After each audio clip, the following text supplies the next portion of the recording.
할렐루야. 하나님께 영광 돌립니다. 여러분 모두를 하나님이 축복하시기를 축원드립니다.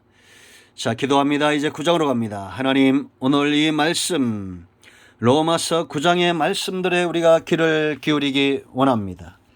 하나님 친히 말씀하여 주시고 종은 도구가 되길 원합니다. 눈을 여시고 귀를 여시고 이 말씀의 깊은 것들을 깨달아 하는 은혜가 있게 하옵소서. 재미로 단지 교육으로 잘못된 목적으로 이 말씀을 듣는 것이 아니라 하나님의 가슴을 아는 그런 마음과 그런 눈과 그런 귀가 열려지기를 원합니다. 성령 하나님 우리 가운데 강권적으로 역사하여 주시옵소서. 종을 낮추시고 오직 겸손한 자로 말씀의 통로만 되기를 원합니다. 예수님의 이름으로 사모하며 기도합니다. 아멘. 할렐루야. 자, 여러분 9장, 10장, 11장은 뭐라고 그랬습니까? 이스라엘의 구원을 이야기하죠. 큰 의미로 하나님의 구원의 역사에서 무엇이 중요하냐? 하나님의 주권과 열심과 하나님은 신실하시다라는 겁니다. 이제 9장 하나님의 주권에 대해서 전체적으로 한번 살펴보도록 그렇게 하겠습니다. 하나님이 구원의 역사를 위해서 주권적으로 이루신 것, 그 첫 번째는 예수 그리스도를 그들에게 보내셨다라는 겁니다. 1절로 5절까지입니다.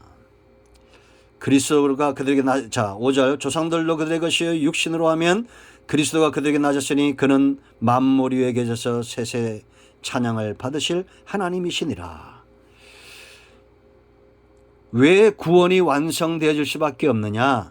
하나님이 아들까지 주셨다라는 것은 하나님이 주권을 가지고 일하신다는 거죠. 누구도 막을 수 없다는 것입니다. 그리고 아들까지 주신 하나님이 포기하겠어요? 절대 포기하지 않는다는 거죠. 자, 이제 6절부터 보겠습니다. 하나님의 주권 6절로 12절 하나님이 야곱을 선택하신 것을 이야기합니다. 13절까지네요. 13절. 자, 13절 있습니다. 기록된 바 내가 야곱은 사랑하고 에서는 미워했다 하심과 같으니라. 하나님께서 아브라함의 씨, 지금 바울이 하나님의 주권을 이야기하면서 아브라함부터 이삭을 통해서 또 야곱의 이 선택을 주권적으로 행하신 것에 대해서 이야기하고 있다는 겁니다.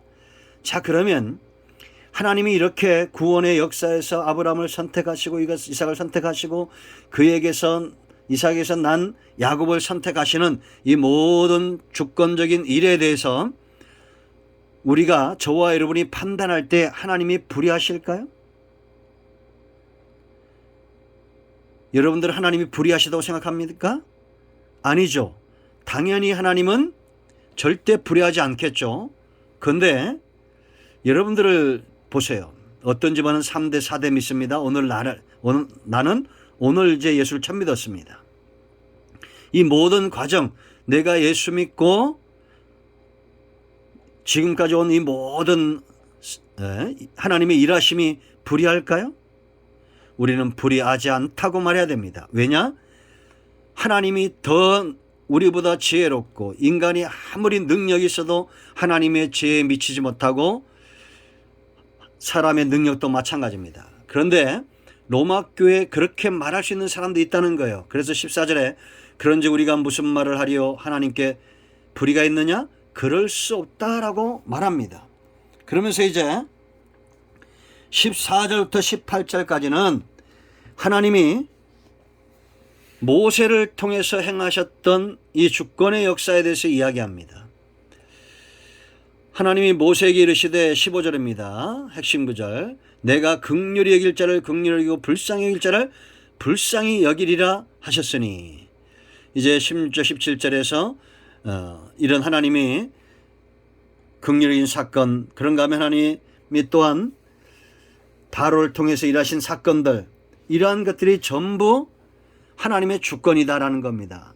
이스라엘 백성을 애굽에서 이끌어내실 때 그 하나님의 능력이죠. 하나님의 주권이죠. 바로의 마음을 강팍하게 하는 하나님의 주권이고 또 긍휼의 마음이 들게 하는 것도 하나님의 주권이다라는 겁니다.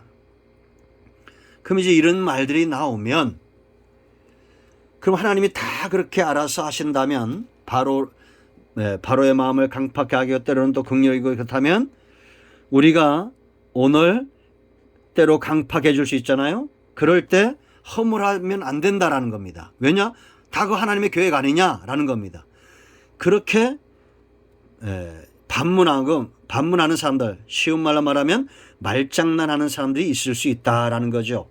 그래서 19절에 이런 반문이 나올 수 있어요. 네가 내게 말하기를 그러면 하나님이 어찌하여 허물하시느냐 누가 그 뜻을 대적하느냐 하리니, 이런 말이 충분히 나올 수 있다는 겁니다. 우리가 여러분 지금도 신앙생활 하다 보면 하나님의 주권이라고 말하지만 때로는 가슴 아픈 일들이 많이 일어날 때가 있습니다. 내가 원하는 대로 되지 않을 때 과연 하나님이 살아계시느냐까지 가는 경우도 있죠. 하나님이 정말 일하시느냐, 왜 내 기도에 이렇게 더디 응답하시느냐, 뭐 그런 다양한 반응들이 우리가 구속사뿐만 아니라 삶 가운데도 사역 가운데도 나타날 수 있다는 겁니다. 그럴 때 이렇게 말합니다. 20절 말씀 보세요. 이 사람아 네가 누구에게 감히 하나님께 반문하느냐, 지음을 받은 물건이 지은 자에게 어찌 나를 이같이 만들었느냐 말하겠느냐. 맞죠? 우리는 하나님을 향해서 반문할 수 없다라는 겁니다. 하나님이 아브라함 때 또 모세 때 이렇게 하나님의 주권적 일들을 지금까지 쭉 해오신 거예요. 그러면 우리는 아무것도 하지 않고 가만히 있으면 되겠네? 그러지 않겠죠. 하나님은 반드시 주권을 가지고 일하실 때에 그곳에 순종하는 자들을 남겨준다라는 겁니다. 그래서 25절부터 29절까지는 남은 자들에 대한 이야기를 말합니다. 자, 여러분 25절로 가겠습니다. 25절. 호세아에 그래도 이르기를 내가 내 백성 아닌 자를 내 백성이라 사랑하지 않은 자를 사랑한 자라 부르리라. 너희는 내 백성이 아니한 그곳에서 그들이 살아계신 하나님의 아들이라 일컬음을 받으리라. 아멘. 이런 구원의 역사에 대해서 하나님이 주권을 가지고 일하신다라는 겁니다. 그래서 27절 하반절에 또 이사야가 이스라엘을 가나에 이르치되 이스라엘 자손들의 수가 비록 바다의 모래 같을지라도 남은 자만 구원을 받으리니, 그렇게 말합니다. 자, 이 부분도 이단들이 참 많이 사용하는 겁니다. 특히나 14만 4천 뭐 이런 거 자기들의 모임에 들어와야 14만 4천이 된다, 이런 거짓말에 여러분 속지 마십시오. 하나님은 아브라함 때나 또 모세 때나 엘리야 시대나 어느 시대나 하나님의 일하심을 통해서 그 사역적으로 남겨놓은 자들이 있죠. 자기 백성들을 구원하시기 위해서 남겨놓은 자들이 있었다라는 겁니다. 이 부분은 철저하게 하나님의 영역이죠. 사람이 어떻게 판단할 수 있는 영역들이 아닙니다. 우리에게 들어와야 구원이 있다, 이런 말 사람들이 마치 자기들이 구원의 어떤 주권을 가진 것처럼 말하는 자들에게서 우리는 돌아서야 됩니다.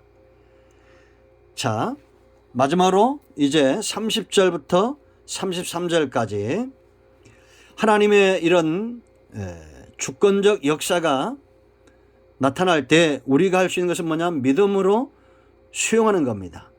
듣는 자는 사는 역사가 있어요. 그래서 여기 보면 두 부분으로 딱 나눠지는데 이스라엘과 이방인들. 자, 31절 핵심입니다. 31절 말씀 보세요. 의의 법을 따라간 이스라엘은 율법에 이르지 못해. 이건 행위를 따랐다는 거예요. 어찌 그러냐? 이는 그들이 믿음을 의지하지 않고 행위를 의지함이라 부딪힐돌에 부딪혔느니라 라고 말합니다.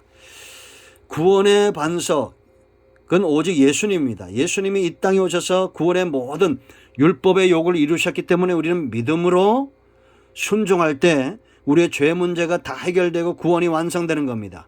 그런데 이스라엘은 의의 법을 따라갔다 그랬죠. 스스로 율법에 매였다는 겁니다. 율법의 그를 행위로 구원 얻고 잤지만 행위로 구원을 얻자는 아무도 없다고 이미 우리가 2장부터 3장까지 살펴봤습니다. 전부 죄인이다라는 거죠. 그런가 하면 이방인들은 어땠습니까? 믿음으로. 30절. 그런즉 우리가 무슨 말을 하리요? 의를 따르지 아니한 이방인들은 의를 얻었으니 곧 믿음에서 난 의다라고 말합니다.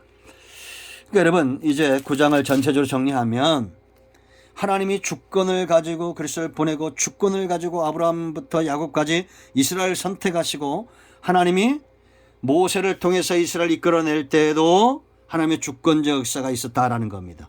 토기장이처럼 하나님이 일하셨다. 어느 시대나 하나님은 구원의 역사를 위해서 남은 자들을 두셨고 이런 하나님의 구원의 역사가 있을 때 이스라엘의 더러처럼 의의 법을 따라간 사람들이 아니라 우리는 믿음으로 순종할 때에 이제는 부끄러움을 당하지 않는 33절 구원에 이르게 된다라는 것입니다. 할렐루야. 이것이 구약의 전체적인 내용이다라는 겁니다. 이제 보다 세부적으로 구약의 9장의 말씀들을 살펴보도록 하겠습니다. 오늘은 여기까지 합니다. 기도합니다. 하나님 오늘도 이 말씀대로 되기를 원합니다. 하나님의 주권이 우리 삶 가운데 가장 중요하다는 것을 깨닫고 이 사실에 매인받은 우리 모두가 되게 하여 주시옵소서. 로마서의 말씀들을 열어주실 하나님을 찬양합니다. 예수님의 이름으로 사모하며 기도합니다. 아멘. 이제 선포합니다. 예수 그리스도의 이름은 여전히 복음입니다. 복음이 되십니다. 병든 자는 치유되고 문제는 해결되며 어둠은 물러갑니다. 나선 예수 그리스도의 이름으로 병원에 우리 가운데 사는 모든 어둠의 영들은 떠나갈지다. 온 영과 온 마음과 온 죄는 치유되며 회복될지다. 할렐루야.